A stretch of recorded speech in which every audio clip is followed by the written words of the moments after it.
Nonāca šajā biedrībā laikam jau likumsakarīgi, bija kopīgi viņiem pasākums gadu atpakaļ, vai pusotru gadu atpakaļ ar Liepājas novada fondu, un tā mani Liepājas novada fonda priekšsēdētāja Aiga Janskalža iepazīstināja ar biedrības dižvanaga priekšsēdētāju Ilzi Durņevu, un tā sākās tā mūsu sadarbība, jo pirms tam man ar bērniem ar īpašām vajadzībām tā cieši nekāda tādas sakara vai kontaktu nebija.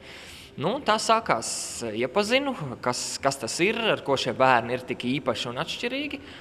Jau otro gadu tā kā darbojos biedrībā un cenšos sagādāt šiem bērniem prieku. Ļoti daudz izdarīt šo 2 gadu laikā, tīri atpazīstamības ziņā un tīri arī šo bērnu tā kā,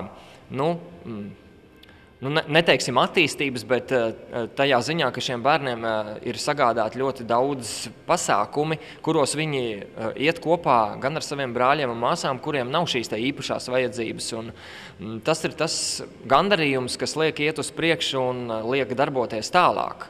Un ir arī tās perspektīvas, ka tu redzi, ka tu kādam bērnam vari reāli palīdzēt, atrodot viņam kaut kādu varbūt terapiju vai kaut kādu citu veidu, jo tieši terapija ar suņiem ienāca biedrībā pateicoties man, jo es pazīstu cilvēkus no Rīgas, kuri ar to darbojas. Un, ir aizvadīts jau šīs terapijas un ar ļoti labiem rezultātiem. Turpinām meklēt atbalstītājs, lai to varētu turpināt. Cilvēki sarosās 2 reizes gadā, jo 2 reizes gadā pār Latviju lido eņģeļi, kur gan viņi paliek visu pārējo laiku. Mums šīs lietas notiek visu laiku. Tiklīdz mūsu redzeslokā nonāk kāda ģimene vai kāds bērns vai arī pieaugušais cilvēks, kuram ir vajadzīga palīdzība, mēs cenšamies to risināt un meklēt. Šie īpašie bērni, ne ar ko tā pa lielam neatšķirās no parastajiem bērniem, viņiem tikai ir mazliet savādāk pieeja vajadzīga, un tāpēc tas jau tāds pats vien darbs ir sagādāt viņiem šo prieku šajos pasākumos, tāpat tur pārvērsties vai tur par zaķi vai salatēti vai vēl kādu citu tēlu, un viņi uz to skatās pavisam savādāk, un viņiem tas ir tāds piedzīvojums, ka tēls no grāmatas ir izkāpis un atnācis pie viņiem ciemos.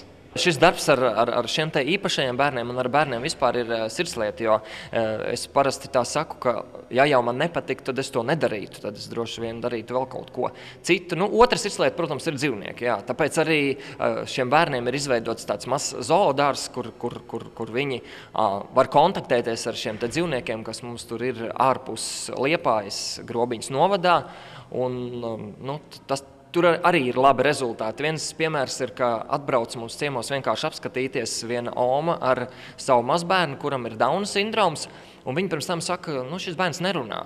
Un, lai cik jocīgi nebūtu, pakontaktējoties ar šiem ponijiem, aizbraucot mājās, viņš ir sācis runāt. Pa savam gan, bet viņi bija ļoti pārsteigti par to.